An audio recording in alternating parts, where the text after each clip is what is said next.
The air inside the royal tent was heavy with incense, now mixing with something sharper, smoke drifting in from the battlefield. Outside, the screams rose and fell like waves. Metal clanged against metal, then suddenly stopped. Footsteps, heavy, hurried, foreign, pounded closer. You can almost feel it. The women huddled together, silk robes pulled tight, eyes fixed on the tent flap. The Queen Mother, her face carved from years of court dignity, clutched her grandchildren close. Beside her, the young queen, said by many to be the most beautiful woman in Asia, held her son against her chest. The boy was too young to understand, but he sensed the fear and began to cry. The Macedonians were coming. Everyone knew what that meant. In war, when a camp falls, the victors take what they want: gold, horses, women, especially women of status.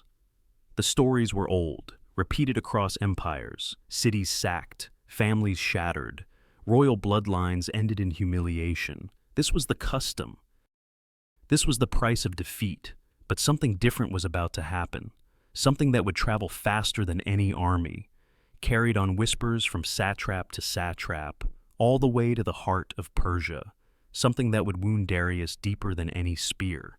What you're about to hear involves the threat of sexual violence and the brutal realities of ancient conquest. These events are documented in accounts from the time, but they remain disturbing. We focus here on understanding the choices made, the system of power, not the exploitation of suffering. If you need to step away, that's okay. For those staying, stay to the end.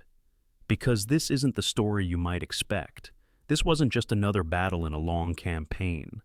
This was the moment an empire looked into the abyss and saw not only defeat, but a new kind of conqueror, one who understood that sometimes mercy can be more devastating than cruelty.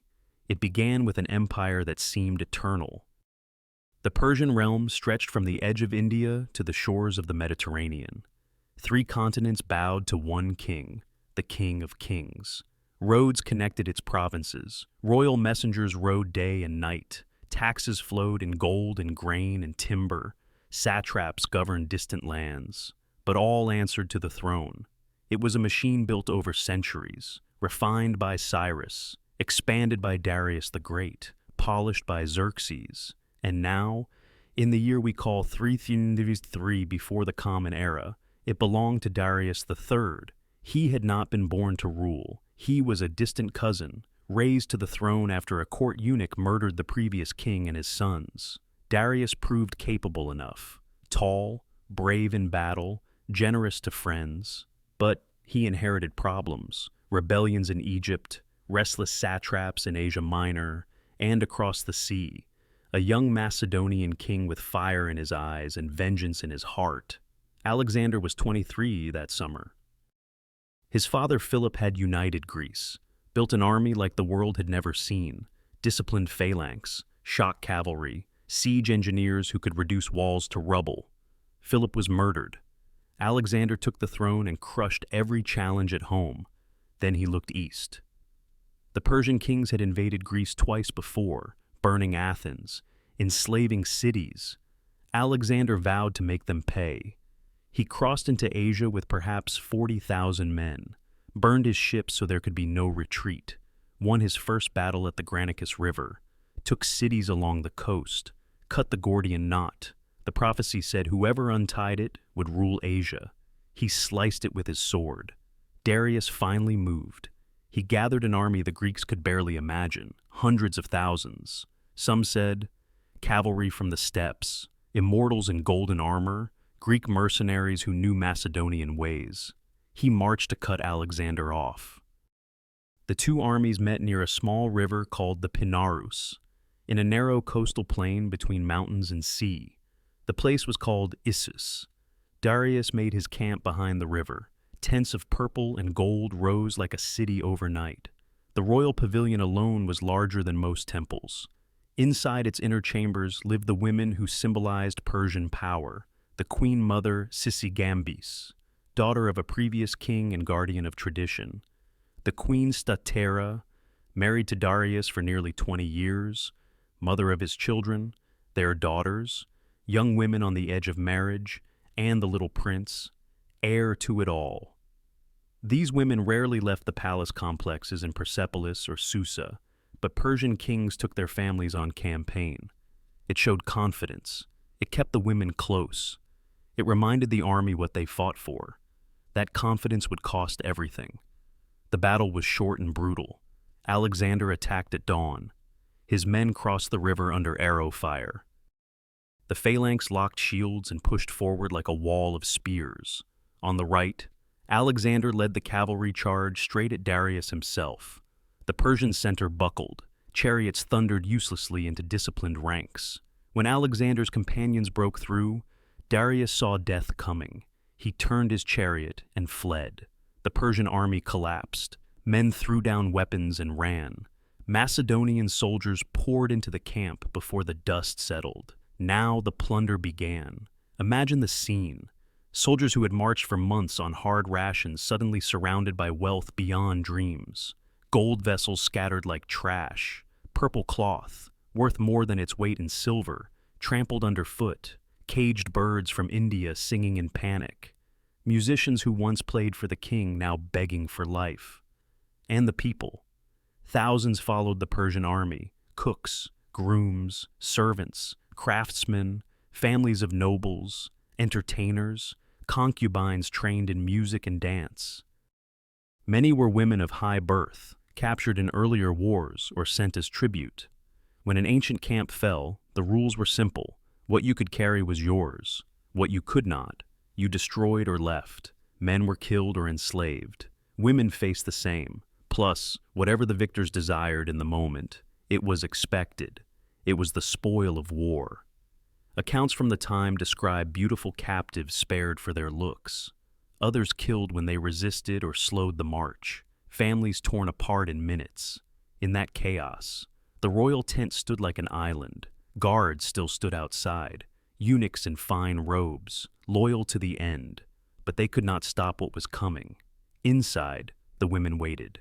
They had heard the battle turn, heard the cheers of Greek voices. They knew the custom as well as anyone. Sisygambis gathered her family close. She had lived through court intrigues, seen kings rise and fall, but this was different.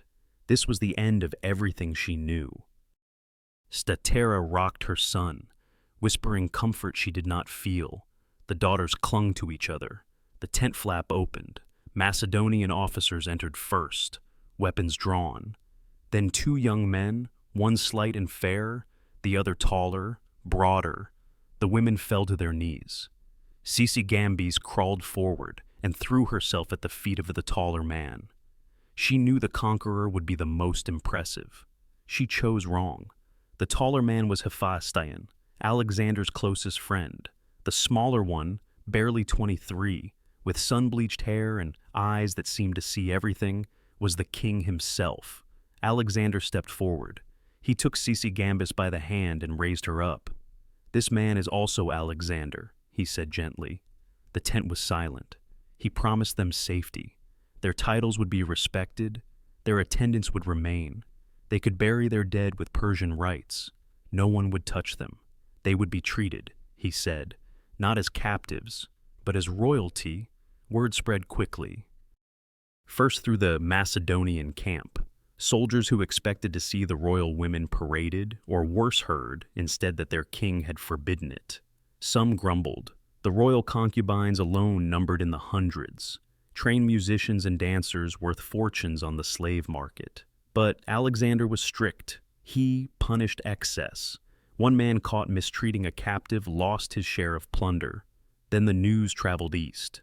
Messengers carried letters from the women themselves, allowed to write under Macedonian guard. They described their treatment. Decent food, respect from guards. The young king visiting to ask after their health. Sisygambis, proud and broken at once, wrote of Alexander's kindness. When these letters reached Darius, hiding in the mountains with what remained of his army, he wept. He had expected the worst. Every king did. His own ancestors had done terrible things in victory. He assumed Alexander would too, claim his wife, parade his mother, break his children's future. That would have been normal. That would have rallied the empire in fury. Instead, Alexander gave him something worse: dignity. Darius sent an offer: 10,000 talents, a fortune, all lands west of the Euphrates, one of his daughters in marriage, peace, recognition of Alexander as equal king. Alexander refused. The empire was now his by right of conquest. He would take the rest. But the damage was done. Across Persia, people heard the stories. The great king's family lived better in captivity than many nobles did at home. The Macedonian king showed more respect for Persian royalty than some Persian kings had. Satraps began to waver. Cities opened gates. The machine that held the empire together, fear, loyalty, tradition, began to crack. This was the real weapon, not just the phalanx or the cavalry.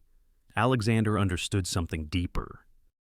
In the East, kings ruled by divine right, surrounded by ritual and distance.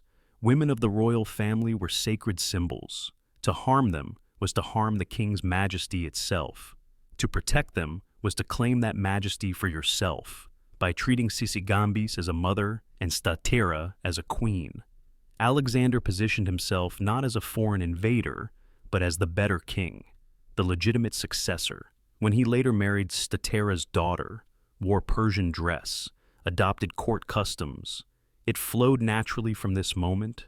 Darius never recovered. He gathered another army, larger than before, met Alexander again at Gaugamela, lost again, fled again. This time his own men betrayed him. A satrap named Bessus chained him and threw him in a cart.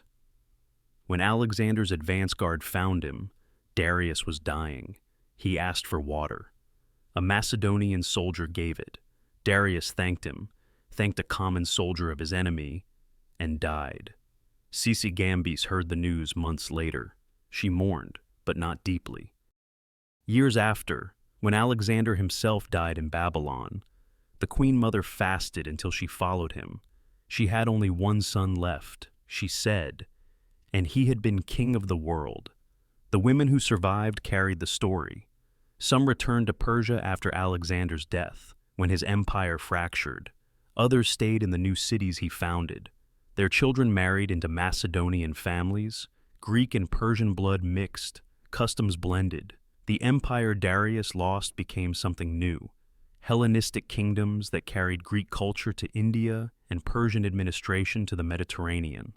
Modern archaeologists find traces still. In Afghanistan, Greek-style temples built beside Persian palaces. In Egypt, Alexander's city of Alexandria with its library that collected knowledge from both worlds. Coins bearing Alexander's face minted in Persian style. What does this teach us? Power is not just armies. It is perception. Alexander won battles with spears, but he won the longer war with choices. He understood that in some cultures, cruelty confirms the enemy as barbarian. Mercy can make him seem chosen by the gods. We see echoes today, conquerors who claim moral superiority, propaganda that humanizes or dehumanizes, the careful staging of victories not just on the field, but in hearts and minds. But there is something human here too. A young king, far from home, surrounded by temptation, choosing restraint. An old queen, pride shattered, finding dignity in her enemy's respect. A defeated king realizing too late that protection of the weak is the true measure of strength. They were meant to disappear into history as footnotes, the captured family of a fallen king. But they didn't. Because Alexander chose differently that day in the tent. Because Sisygambis held her head high even in defeat. Because Stateira lived with grace until her death years later. Carried off the board not by violence, but by illness. Because you listened to their story. If this moved you, leave a comment with your thoughts on Alexander's choice. Mercy as weapon, or genuine respect. Subscribe for more stories that humanize the past. The next one might change how you see power forever. Silence falls. The tent stands empty now, lost to time, but the choice made inside echoes still.